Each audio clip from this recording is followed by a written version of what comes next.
Hello everybody, I hope you are doing well.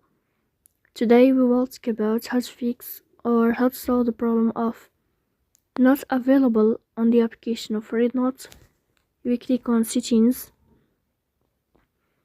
then we click on apps, default apps, app settings. Here in this list you will scrolling down until you find this application of REDnote and we click. Then this page of app info, we click on first stop and we click OK. Here you will enter to the window of storage. Here you will click on clear cache. Then you can turn off your Wi-Fi and you will turn on your Wi-Fi again to fix that problem. So please don't forget to support us by like and subscribe. See you next time and thank you for your